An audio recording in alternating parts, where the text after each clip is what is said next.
Yo, what's up, guys, man? So this video is for my own education. It's about the history of India.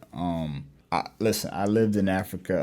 I lived in America, so I know the culture of Americans and I know the culture of Africans. There's two different things. I live in two different cultures. India, they say there's about 500 some languages in that country, and which is crazy. With so many religion too, and I don't really know the history of it that much, man. I really don't know at all, and I'm interested to know what it is. The history of India is filled with incredible stories of thriving civilizations, religions, and cultures. Dating all the way back to the Paleolithic age, India's civilization is one of the oldest that we know and has played a part on the world stage for centuries, and even still today. While it is impossible to truly capture all of India's history in one video, it still serves as a worthy topic to delve into. Evidence of cave paintings and stone tools have revealed that the first signs of human activity in India can be traced back to somewhere between 400,000 and 200,000 BC. Details concerning the civilizations inhabiting the region back that long ago do not exist, but we do know that one of the first sophisticated societies to walk the lands of India was the Harappan people, who likely existed throughout the first few thousand years BC.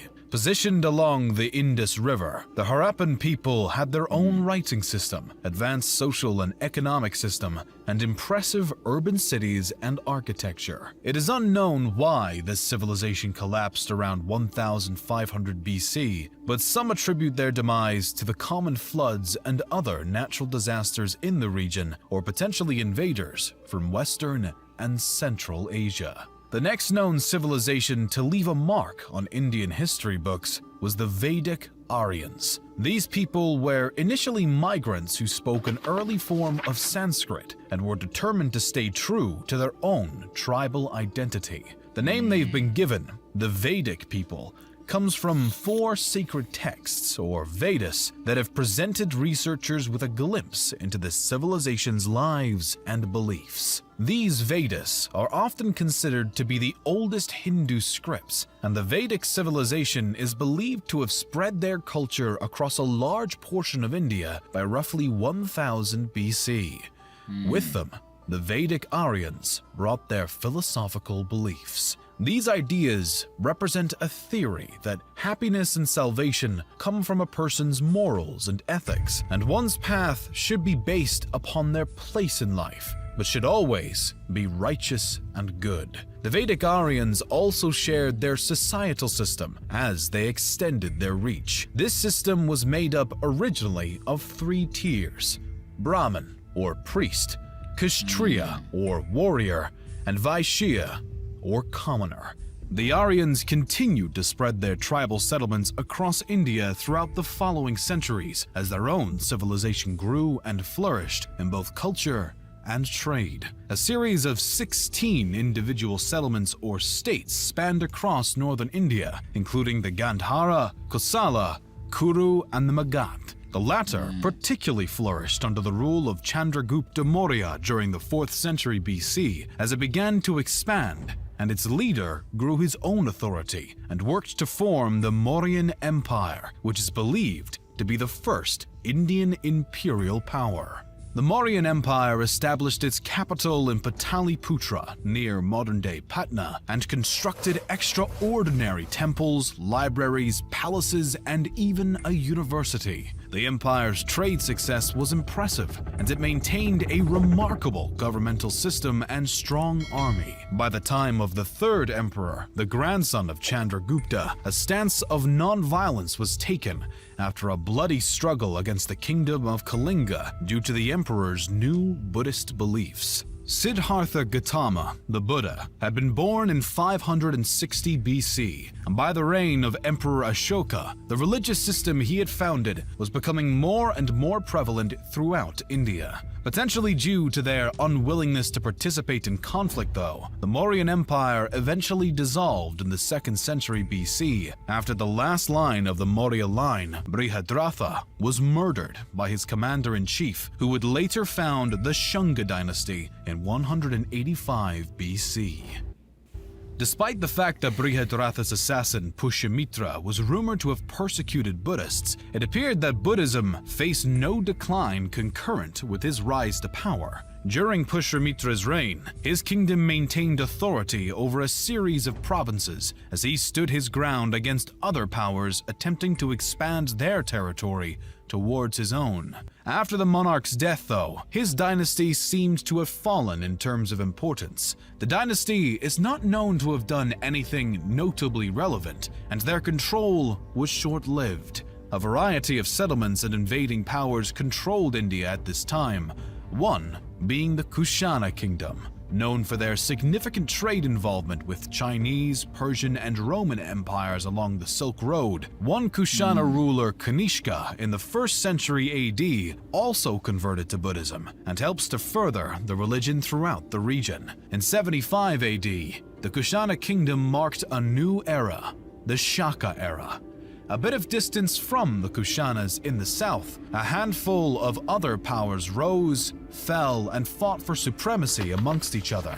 The kingdoms of Satavahana, Chera, Chola, and Pandya were some of the major authorities in the south during this time and through the Classical Age. The Gupta Empire became the face of northern India during the Classical Age, and the majority of the region was united under their authority during what is often described as northern India's Golden Age. The reign of the Gupta Empire is regarded as a time of law and order, as well as cultural flourishing. The rulers of the empire were no strangers to military expedition, but aimed to expand their territory through peaceful means, such as martial alliances, no less than through military action. Though the Gupta Empire had extensive success over centuries, they eventually reached a point of decline between the 5th and 6th centuries as invading Huns from Central Asia began to annex and take over the formerly dominant empire's land. As the religions of Buddhism and what later became Hinduism thrived, local and trespassing authorities continued to fight for territory and dominion over the following centuries. The next major shakeup of the Indian civilization came with the arrival of Islam. Muslim invaders began to send missions to India the century after the death of the Prophet Muhammad. A series of Muslim sultans began to lead expeditions into India, claiming places such as Sindh, Multan, and Somnath. These incursions brought the defeat of native kingdoms and the destruction of Hindu temples along the way. The Rajputs stood as one of the most determined defenders against Sultan invaders, but they were ultimately defeated in 1192 by Muhammad Ghori and his forces. As Islam began to work its way into India, other previously principal religions, such as Buddhism, began to decline. By the start of the 13th century, the era of the Delhi Sultanate dominion arose. The first dynasty within the Delhi Sultanate was founded by Qutb-ud-Din Aibak. The slave dynasty controlled the Sultanate until around 1290, when the Khilji dynasty took over, first by the hand of Jahal-ud-Din Khilji. His family held the throne for less than a century, as the Tughlaq dynasty was next to seize power in 1320. The Tughlaq dynasty technically retained power until 1412, but matters were complicated by the incursion led by Timur in 1398 into Delhi. As the Tughlaq dynasty weakened, the Sayyid dynasty replaced them starting in 1414. The Sayyids lasted for roughly 37 years, but the last ruler's reign was stained by rebellion and discord as the dynasty fell from grace. Yet another dynastic authority took the open throne, this time being the Lodi dynasty. The new dynasty lasted until the death of the then current ruler, Ibrahim Khan Lodi, who was killed in battle at Panipat by the army of Kabul's leader Babur in 1526. Ibrahim's death brought about the final end of the Delhi Sultanate as a whole. Now free of competition from the Lodi dynasty, Babur established the Mughal dynasty, which would end up becoming one of the greatest throughout history. The original Turkic-Mongol imperial power ruled a vast majority of India for over 2 centuries and brought about significant cultural growth and architectural achievements, including the Great Taj Mahal. Despite their immense success, the Mughal Empire began its decline around the start of the 18th century, as revolt after revolt began to shake the foundations of the widespread power, alongside threats from the Marathas and the British. The British East India Company had actually already been in the region for some time, but the situation with the British started to escalate not long after the Mughals fell. By 1857, India displayed increasing control by the East India Company, and the locals were having none of it. What began as a simple revolt by Indian soldiers in Meerut quickly blew up into a widespread rebellion and became known as the Indian Mutiny of 1857. This rebellion later would be called the First War of Indian Independence, and even though the British were able to quell the revolt after a matter of months, it inevitably had lasting impacts. In response to the mutiny, on November 1st, 1858, Britain's Queen Victoria declared that India would be ruled in the name of the British Crown from that point on. Locals maintained their disapproval and anger at the British supremacy over their land, and nationalist sentiments and movements were far from extinguished. The next major move towards independence came when Mahatma Gandhi and the Indian National Congress decided to withdraw all cooperation with the British government, beginning the non-cooperation movement following the end of World War I. When this strategy did not bring the wanted results, Gandhi adopted a new technique in the form of the civil disobedience movement in December of 1929.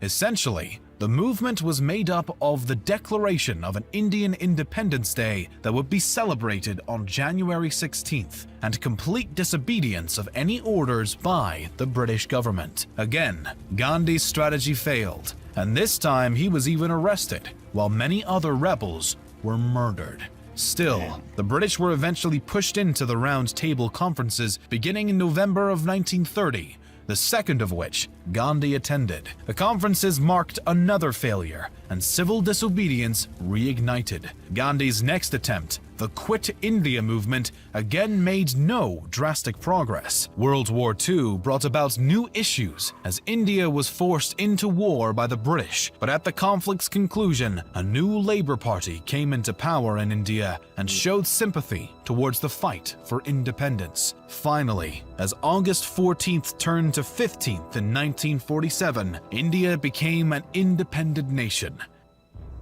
Wow. Man, yo, India has been through a lot of goddamn war, man. As a country, holy, that's crazy. Holy, that's crazy. That's crazy.